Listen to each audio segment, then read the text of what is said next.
what do you consider before you buy a car? Now, there are a few factors to consider because most of us think that affording the car is the only thing. Well, before you buy a car, you need to, first of all, afford the car. Yes. For instance, Demio car saini 1.2, you must have that 1.2. Yes. Then consider, how do you want to acquire the car? Am I buying it cash? Am I buying it through hire purchase or bank financing? So that's another thing. The other important thing, fanya some background research. If I spot one vehicle, yes, how reliable is it? Ni gari ya kunilalisha kwa kichaka? Well, hiyo inaweza apply kama unapenda camping. Secondly, the other thing is what is the cost of keeping that car on the road? Cost of keeping that car on the road. Yes. Sometimes it's more expensive than the cost of buying the car. Than the cost of buying the car. Na pia that is relative because unapatanga watu wanasema usiwahi guza bima, usiwahi guza bima, na kuna mtu anasema mimi hakuna gari nyingine naweza buy kama sio bima. What, before tuende kwa the other factor, what differentiates hawa watu? The experience ya mtu mmoja anaweza kaa na gari, unaona mtu anaendeshanga bima ya 1991 na kuna mtu akona ya juzi analia, watu wanaambiwa msiguze. Well, you can look at it on different approaches. Number one, we all have a dream car. So if your dream car says a Beamer, it means your pocket, and that goes to understanding what you're buying. Your pocket is also a bit deeper. Sababu pesa inaweza solve. You can afford to fix that car. Mostly if you can afford the car but you cannot keep it on the road, hiyo gari ikiharibika, you cannot also afford to fix it. So kuna shida zingine zinasolviwa na pesa. Okay. Na hapo kwa dream ndio inakuja na kulala kwa kichaka because you have to sleep before you dream. Aya, zile factors zingine ulikuwa unasema? The other factors ni kama you also need to understand the cost of insurance. That is very important as well. Yes. Pia lazima ulipia gari insurance. Na kuna wasee wao husema naweza lipia gari third party, but if you're buying a car off the showroom, third party not a good idea. Not a very good idea. But utapata most high-end cars in Kenya today ni third party. Because uwezi buy third party na uko unaomba daily before utoke, unajua ile ya? No, sasa hapo hivyo utakuwa wewe ni co-driver sababu driver atakuwa ni Yesu. Okay, sawa. Na hiyo before kwanza uende mbele kwa story ya cost, most financial experts wanasemanga it's the worst idea kubuy gari cash. Ati gari umeambiwa ni 1 million, unapeleka 1 million, unabuy gari. What do you have to say about that? It depends on how you look at things. If you're a business person, then it's a very bad idea to buy it in cash. If you're just a normal... Okay, what in real sense, what happens is, nikinunua hiyo gari, say 1 million, I'll have put my 1 million in that vehicle. But if I buy it through bank finance, it means nitakuwa nimeweka hapo, bank will probably finance 80% or 70%. So nitakuwa nimeweka hapo 30%, hiyo 70% inafanya kazi ingine. So hii ingine nitakuwa nalipa hiyo 70% pole pole. So if you're business minded, buying it on asset finance or on credit is a better idea. Ndio maana unapata most of the guys wanafanya kazi ya matatu ama commercial, they'll never buy their cars in cash. Okay. So ina depend na chenye unaenda kutumia hiyo gari. Exactly. If you are a jobless person, hata kupata on credit ni ngumu. Ununue bike. The other factor will be, okay, there are people who consider resale value of the vehicle. That is not very important. Okay. Not unless you are a car dealer. The other thing you would really look at on matters that is, how long do you want to keep the car? Kama kusa kuna gari hybrid, there is a particular lifespan that is accorded to a hybrid car. So up to a certain timeline, itakuwa not serviceable. What is that timeline?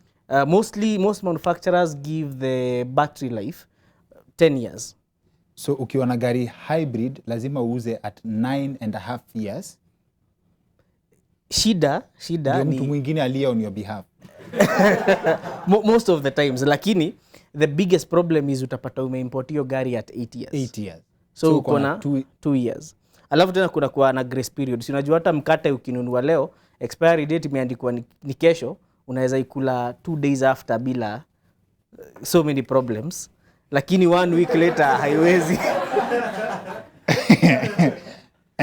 So there is always a grace period, but the most manufacturers ni kitu unaweza ingia online na uone. Okay. They'll cap it at 10 years. Okay. Na hapa tunanunua or 100,000 miles. Okay. Na hiyo ni kitu poa sana umesema. How much does mileage matter kwa gari? Mileage matters in some specific models. Not all. For instance, sahi kununua Probox hata ununua ikiwa imeenda so mbili, like 200,000 kilometers, haina kitu ati expensive inaweza haribu. You get. But if you're buying a Mercedes Benz, you know, with Mercedes there is the service A, service B, service C. So if you buy it before 100k kilometers, 100k is where you go to service C.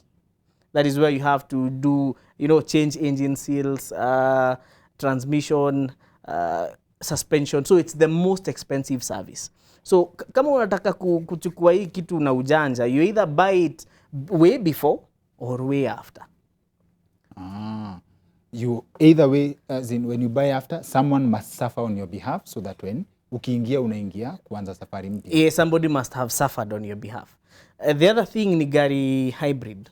Hybrid vehicles, they are very sensitive to mileage. But hizi gari zingine, especially the Japanese ones, yes. Even Mazda Axelas, by the way, if it's non-hybrid, you don't have to worry so much about mileage. Okay. Mileage is a case-by-case scenario. Okay. Sababu sawa msewa Probox sama msewa Alto utamwambia gari yake ni high mileage aje. Now, after studying the market, how I've noticed a trend. Unaonanga kuna time flani people have discovered a certain brand of cars. Unaona nayo kila mtu. Yeah. Alafu after sometimes hauioni tena. First one, moja an example, I don't know where the RVRs went to. There was a time ukiangalia hivi ukiturn RVR kila mahali. Ilipotea. Sahi tena kuna sijui CX5. CX5 unaziona kila mtu. Niliona Twitter watu wanasema zimepakiwa kwa yard fulani. There's something people are crying about universally. Yes. What happens? Well, you see, like for the RVRs, they were very affordable compact crossovers. And the demand for compact crossovers in Kenya is very high. So guys bought them, but price went up. Because currently if you're buying a 2015 RVR, it's going for around 2.2, 2.3 million. Okay. So you see, the cost discourages people from buying it. Okay. And if you look at now the local used vehicles, sitaki kusema gari used sabu used, hata uki-import bado ni used. The local used ones, the demand for RVRs is very high, is extremely high. Okay. Because now guys can be able to get a crossover SUV for like 1 million, 1.2. Ile gari utakimbilia sana sana ni RVR. The advantages are RVR is quite friendly to the pocket in terms of fueling and also maintenance. But sasa venye bei ilipanda ni kama Honda Vezel. Zikikuja zilikuwa mingi sana, but right now Honda Vezel is going for 2.4 million.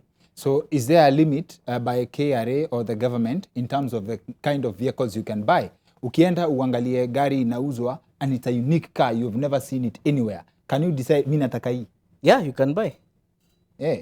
You can buy. Okay, KRA has its own fair share of problems when it comes to taxing vehicles, but I feel if you want there are people who are driving very unique cars. Okay. You don't have to be affected sana. Yeah. But mechanic atalan na gari mechanic yako. Sasa utakuwa guinea pig. Okay. Yeah. Okay. Sawa. Now, in terms of importation, like can someone trust themselves to just go on the internet, ajiimportie gari na ajilete mpaka kwa nyumba?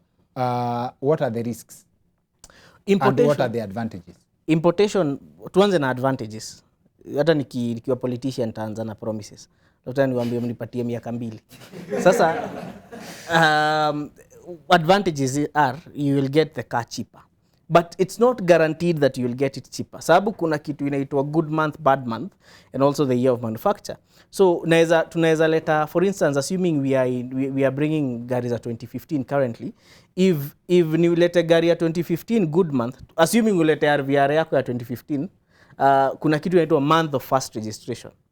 Na yako ni ya tuseme 2015 February, na mimi nilete yangu ya 2015 December, tutalipa tax very different. Mine is going to be more expensive. compared to yours. So it's not a guarantee that when you import a car, it's going to be cheaper. Sababu most people do not really consult. So one is cheap. The other is that you will be able to explore. Na uchukue ile rangi unataka, ile interior unataka. You'll get variety that you might not be able to get in the local market. But disadvantage ni moja. Kupiga shower. Kuoshwa. Unaweza oga rahisi sana. And right now the risk is so high because there are guys, you see there are Japanese car selling sites. Wase wajuja wanatusumbua sana. Because of mtu anachukua site ya Japanese car selling site anaiclone. And the only difference maybe you can tell is the URL. Okay. Utapata most inakuanga .jp or something. So ukiona ni tofauti kidogo, by the way, you'll even have the same stock. Unaweza ingia kwa site unafikiria uko Tokyo kumbe uko Waitai. Uko Waitai bwana. Na hadi ulipe. Then after paying upata hiyo site hakuna. So that is why it's always recommended, if you choose to import the car on your own, go to a Japanese selling site, and to be safer, make sure that that site has an agency here in Nairobi. Okay. Ndio unaweza enda uconfirm, upige simu kwa ofisi yao ya Nairobi, ambie by the way nimecheki hii gari. Si ati mmepata pesa. Nimecheki hii gari. Nimecheki hii gari. Okay. Mambo ya pesa hapana. Okay. Once they verify the stock, alafu ni vizuri watumie screenshot, waambie hii site ni yenu. Okay. Sawa. Now when it comes to cost of putting the car on the road, sometimes these expenses are blown out of proportion. Many people have been victims of this. How do you go about maintaining your car at a price that is real? You know, there are things that are called middle class problems in Kenya. Yes. And sometimes you overtrust people.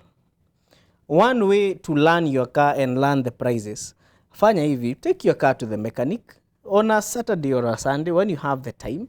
Muulize nini imeharibu, akupatie. Go to the shop, beba sample. If you go online today, there are so many shops that are dealing with spare parts. Zenye ziko online. So you can always inquire. And don't go to the shop in a suit. Tafuta apron ya kwenda kununua spares. Because pia wenye shop wanajua wageni. Kuna shops zenye ziko standard, yenye utapatiwa hadi ETR. But ukitembea hivi pia upatane na mtu mwingine anaona huyu msee ako na pesa. Welcome to Nairobi. Welcome to Nairobi. Okay. So the middle class problem, sometimes nataka kufanya ile kitu inaitwa pick and drop. Naambia Kings anaambia kujia Benz yangu. Niende nikuje nikuambie hii gari hata coolant haina. Hata to change windscreen. then nikuje, you know, how are you going to verify that I have not changed say rackets? Nikuletea gari hapa basement, how are you going to tell? Thank you. So kwa hivyo kugongwa kwa system ya magari is the price of convenience. Yes. Mostly it's the price of convenience and some aspects of ignorance.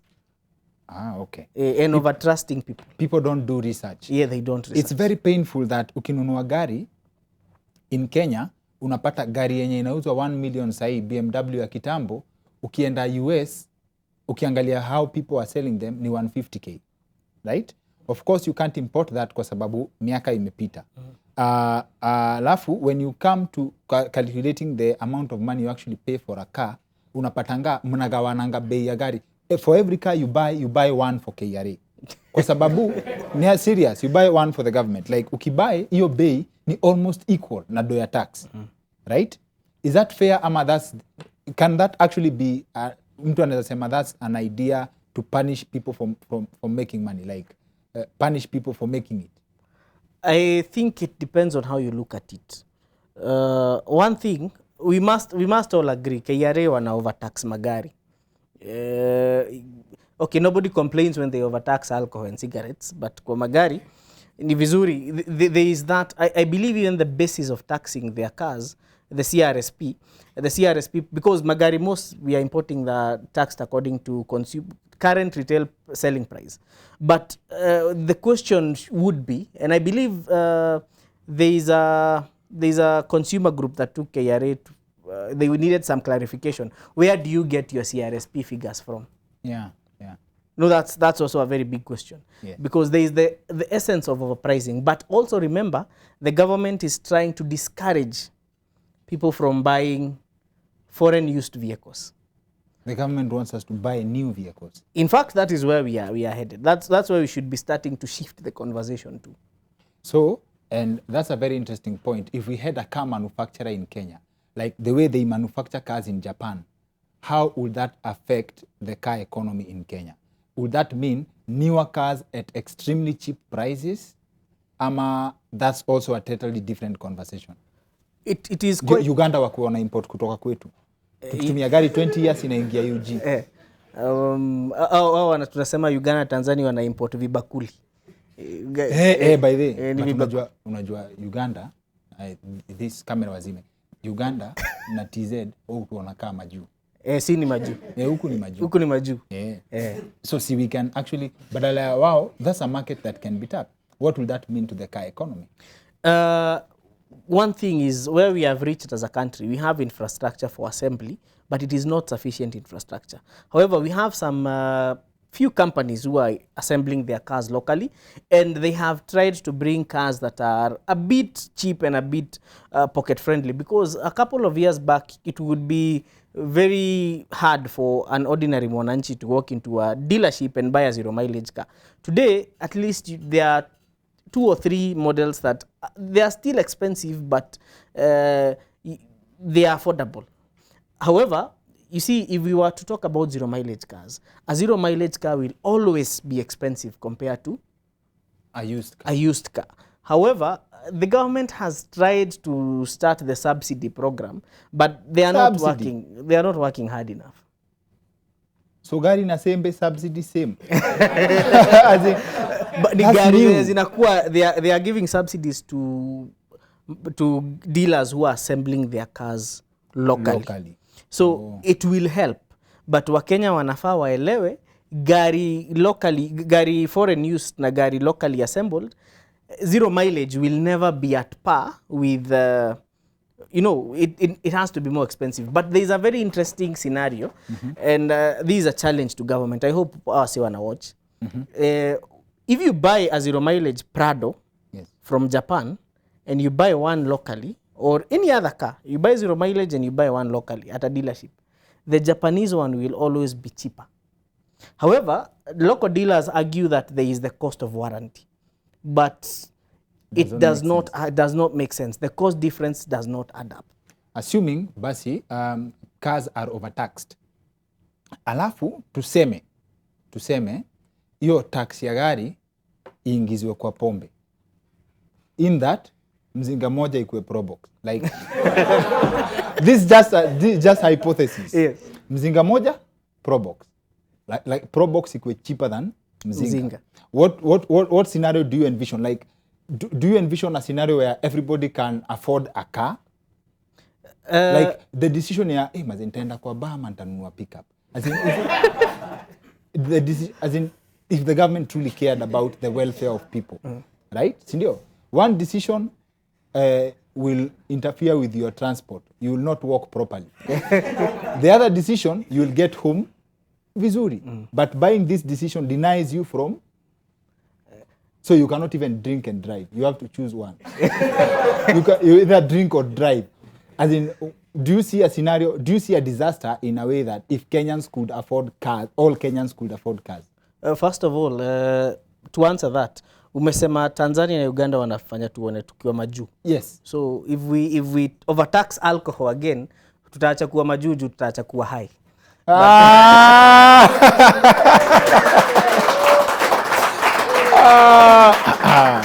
But anyway, serious stuff now. Yes. It would be a disaster if everybody owned a car. Because, you see, even the traffic problems... It would be a disaster if everybody could afford a car. Yes, it would be a disaster. So everybody cannot afford a car by design.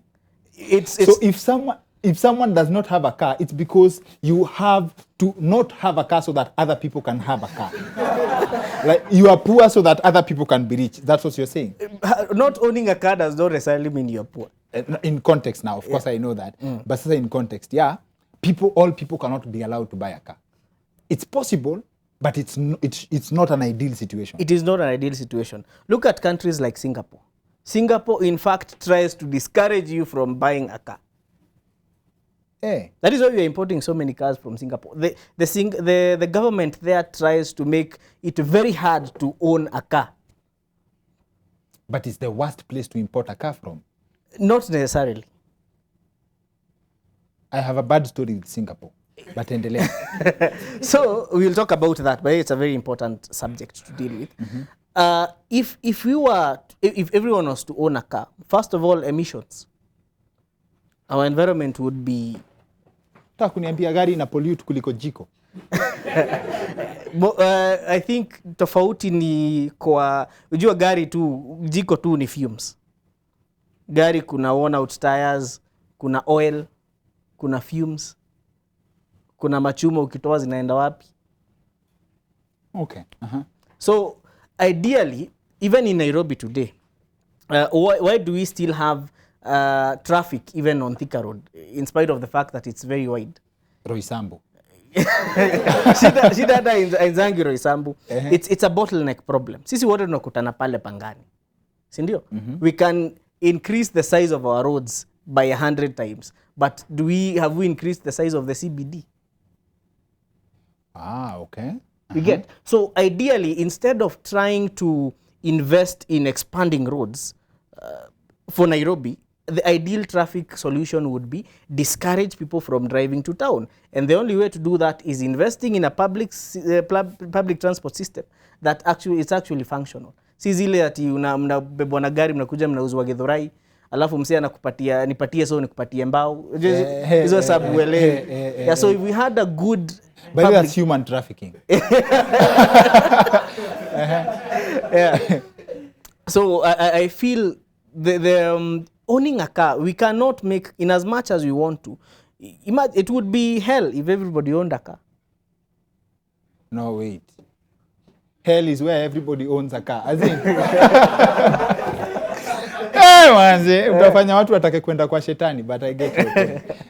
Yeah, so I think it is, in my personal opinion, it will not be an ideal situation. So the car situation, wacha tu tukue.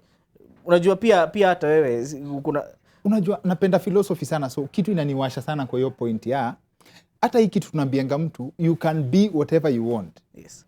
But a car is where we draw the line. Kwa sababu it's not conducive for everybody to be successful. Ama by this tunaweza maanisha mimi nikiangalia other than basi looking at cars as in CBD, then the concept of the country needs to expand beyond what we already have. Like kama ni counties nini ama wase uko unabai gari unaambiwa na hii gari ni ya kwenda ushago peke yake. Tukiona hii gari kwa barabara yenye si ya ushago wenu za kunyang'anya. As in I'm so curious about your idea. Yeah? So people have to own cars in tons. Maybe that's why KRA has to put that limit to make sure that when you buy a car you have to pay double. Cost is one of the incentives to discourage some of these things. Okay. Because even if everybody owned a car, where would we park them? Where would we park them? Where would we park them? That's a good question. Where would we park them? Then there is also job opportunities. Wase wa Supermetro watakula wapi? But sasa si wase wa kaosh watakuwa nakula. Si wase wa Supermetro wafungue kaosh. But anyway, you have a point. Yes. You have a point. Singapore, okay, if you're importing from Singapore, there are two scenarios. You can either import a very good car, ama we import kitu tunaitanga mawe. Reason is, the reason why people often have bad stories with Singapore is because they import using the wrong platforms. Personally, I have imported a very good car from Singapore and I have imported a bad one. Yata ikutoka CFS. Okay. But so CFS ni nini? Container freight station. Ukiimport gari kwenye inawekangwa kwanza before ikuwe clear. Walikwambia hii unapeleka wapi? Si wanakuambia wewe hii kitu yako haigurumi kujia na flatbed. Oh, nimefikiria walikataa nayo. I would be very mad if wanaweza kukataza. What car was that? It was a Golf. Ningeshangaa sana wakataze golf ingie na BJ50 iko huku. And again, we also have double standards. For instance, and this is something we have to talk about. You see, talking about BJ50 and the other things we have been seeing, you're telling us not to import cars that are over 8 years old because they pollute. Okay, they are zinachoma na si picha tu. But you see, if I buy a vehicle locally, especially trucks, and that is why so many transport contractors really got mad at cabs for trying to ban the importation of foreign use trucks. Utapata una import foreign use truck rated at Euro 5 or Euro 6, na ile gari unanunua hapa locally ya 0 mileage ni Euro 2. So the as emissions it's better kuimport yenye iko used tuko juu ni quality better than 0 mileage than 0 mileage ya hapa. Okay. So the argument that the government is trying to present in terms of emissions does not make sense.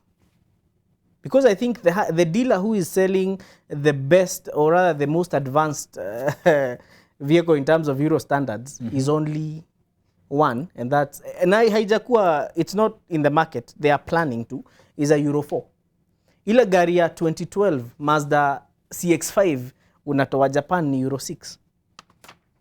Napenda vile you have actually stressed the point of how committed the Kenyan government is about emission na pollution. Yeah. As we speak, people in cities here are protesting. Wana protest, wanataka their MP aachiliwe, amewekwa ndani. The amount of tires they burn in a day. Sidhani hata gari yenye ni Euro 1 tukiimport 1 million zinaweza choma that amount of that is science stuff. Zinaweza choma that much. How serious is the Kenyan government about emission? It all starts with something very simple. Assuming today you buy these shuttles, the Toyota Hiace, umepeleka hiyo gari inspection. Hiyo gari imekuja na kitu inaitwa DPF, diesel particulate filter, iko na catalytic converter. What is being stolen? Wanaiba sana. Yes. Because of, you know, it's made of very precious metals that zinatumika huko. Actually inaibiwa, inaexportiwa. That's the sad thing. Yeah. But now unapata uende tu pale Likoni, pale magari zinaenda inspection, ama Thika, uite huyo chief inspector, umuulize buda, airbag ama catalytic converter ama DPF kwa hii gari iko wapi? Hajui. They have no idea. Interesting. Na kwa catalytic converter zinaenda sana, na kuna watu wanaendesha gari hata wajui iko nao. How do you know yako imengolewa? Kwanza ni sauti. Secondly, it might throw in a check engine. That is if they did not bypass. Oh, they usually bypass and then they steal. That is if it's in your garage. That's kama iko ama mahali wako na time. You see, unaenda pale car wash unaachia msee gari. Ama unaenda pale, you see this thing you guys are doing ya pick and drop. Oya, nikujia gari hapa Nation, enda nayo place X, nifanyie service. That guy has all the time to steal your catalytic converter na ku bypass, ku loop, so ndio isi throw check engine. Okay. However, there are cars like most diesel, it's actually advisable. Unaona kama commercial diesel vehicles that we are importing today, it is advisable utoe hiyo kitu. Utoe? Yeah.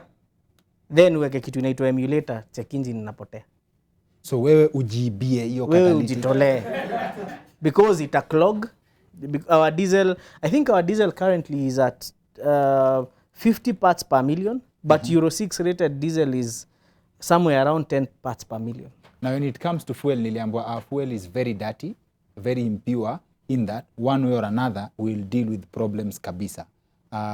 Is that where they sell, acha nisiseme sijui the type, but a higher version. Unaenda unapata petroli iko ya kawaida, but kuna petroli ingine inauzwa kama 10 bob or 15 bob more than ya kawaida per liter. Is it safe to buy that, ama it's just a marketing gimmick? No, first of all, there are cars that are octane sensitive. Tofauti ya hizo petroli ya kawaida na hiyo ingine unauzwa ni octane.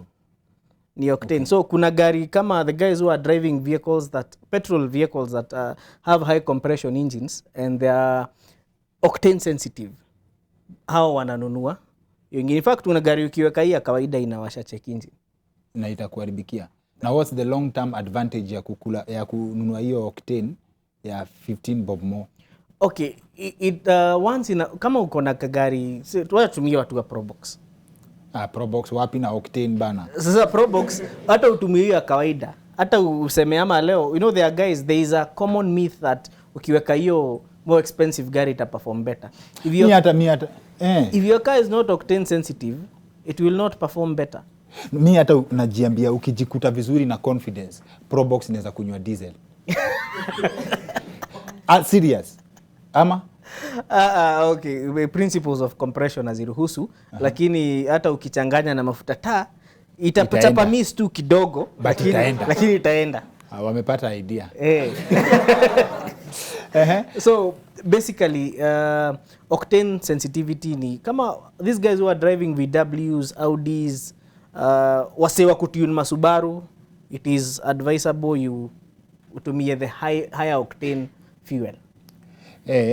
Ukitumia the higher octane fuel compounded, let's say for example you're trying to save your fuel pump.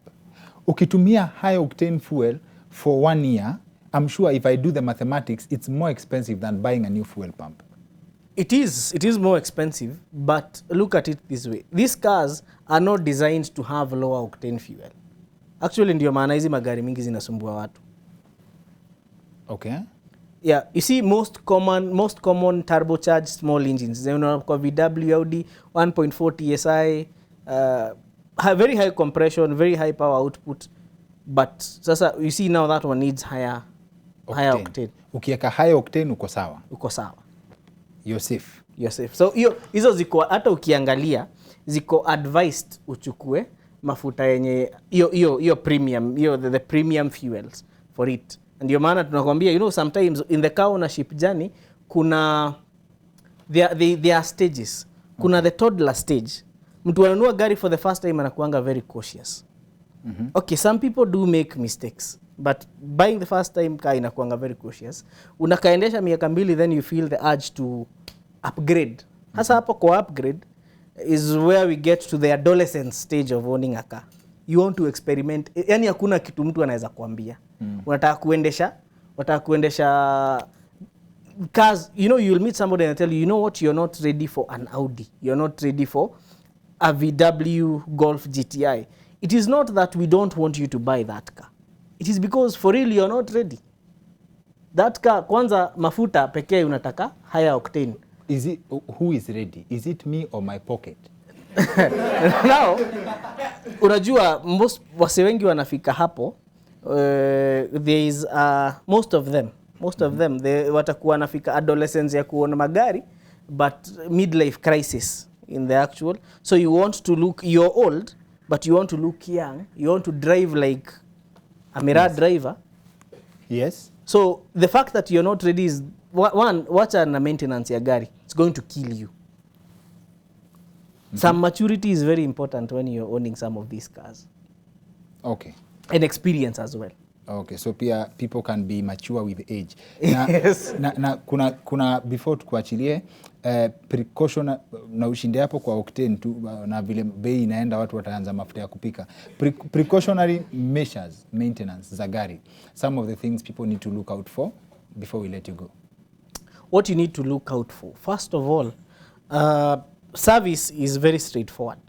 And most of the car problems we have start from not observing procedures za routine maintenance.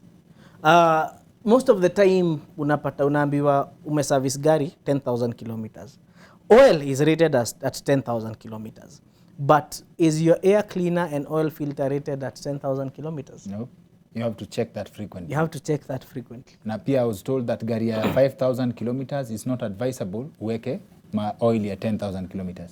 Actually, gari, there's a huge disparity in the oil that you use. There is mineral oil and there is synthetic oil. Yes. Kwa synthetic oils pia kuna categories, kuna SN, kuna SN+.